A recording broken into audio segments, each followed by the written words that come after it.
आज देश में काफी चर्चित युवा के रूप में उभरे हुए हैं अभिजीत दिपके जी। अभी हाल ही फिलहाल में उन्होंने एक अपनी व्यंग्यात्मक राजनीतिक आंदोलन की शुरुआत की, जिसका नाम उन्होंने रखा काकरोच जनता पार्टी।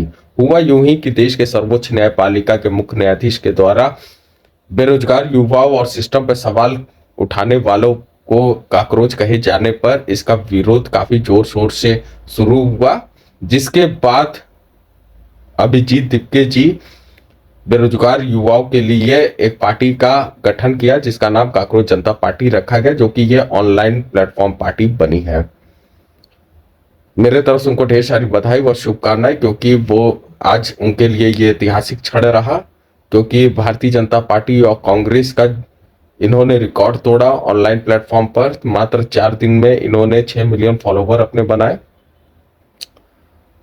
अधिकांश रूप में युवा इनसे जुड़े रहे हैं और मैं कहना चाहता हूं कि आप जब काकरोच बने हैं तो आजीवन देश में काकरोच वाला ही काम करिएगा, क्योंकि होता यह है कि जब भी देश में कोई नई राजनीतिक पार्टी का गठन होता है तो शुरुआती दौर में कोई बिच्छी बनता है, कोई मधुमक्खी बनता है, कोई मक्खी बनता है, कोई मच्छर बनता है, कोई गधा बनता है, कोई घोड़ा, कोई शेर, कोई हाथी, ऐसे तमाम प्रकार के जानवर सब बनते हैं।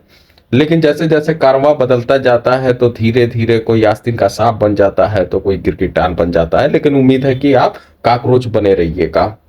आपका हमने घोषणा पत्र पढ़ा, अच्छा रहा, लेकिन जब ध्यान से आपका मैनिफेस्टो पढ़ा तो उसमें जो नियम और शर्तें आपकी पार्टी में सदस्यता लेने की, वो थोड़ा ताजुब का विषय है, क्योंकि उसमें स्पष्ट लिखा है कि इसमें बेरोजगार युवा और आलसी और ज्यादा से ज्यादा मोबाइल पर वक्त बिताने वाले लोग ही इसकी सदस्यता ग्रहण कर पाएंगे। तो मैं पूछना चाहता हूं कि जो व्यक्ति आलसी रहेगा वो जाहिर सी बात है बेरोजगार रहेगा, और आलसी को हमारे वहां कामचोर कहा जाता है। तो जो व्यक्ति कामचोर रहेगा, आलसी रहेगा, वो बेरोजगार रहेगा। जो व्यक्ति 18 घंटा 20 घंटा फोन में डूबा रहेगा तो वो बेरोजगार रहेगा, और जब बेरोजगार रहेगा तो सरकार पर सवाल उठाएगा, बिना अपनी गलती दिए सरकार पर षड्यंत्र और खंडयंत्र की बात उठाएगा। तो हमारे पुराने बुजुर्ग कह दिए हैं कि जो सोवत है तुम खोवत है, जो जागत है तुम पावत है।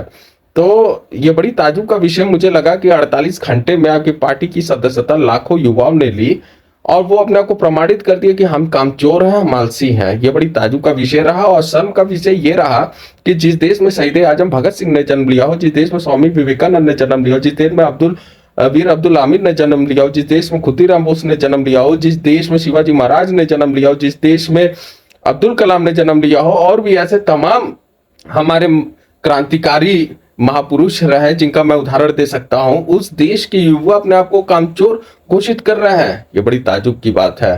बहरहाल इसमें थोड़ी परिवर्तन करने की जरूरत है। दूसरी चीज मैं ये कहूंगा कि इस देश में जहां कहीं भी काकरोच पाए जाते हैं उसके लिए व्यवस्था भी बनी हुई है। Hit killer, mosquito killer, cockroach को मारने और भगाने के लिए तो थोड़ा सतर्क रहने की आवश्यकता है। पहले इस देश में युवाओं के विकास के लिए ओयो खोला गया, अब देख रहा हूं कि काकरोच आ रहा है, तो अब समझ में नहीं आ रहा कि देश के युवाओं का भविष्य कहाँ जा रहा है। और सबसे बड़ी ताजुब की बात यह रही कि देश के कुछ बुद्धिजीवियों द्वारा भी इस पार्टी का सपोर्ट किया जा रहा है। तो अब देखना है कि इस पार्टी को सफलता कहां तक मिलेगी। बाकी मुझे ये ऐसा लग रहा है कि 4 दिन की चांदनी फिर अंधेरी रात। बहुत बहुत धन्यवाद, नमस्कार।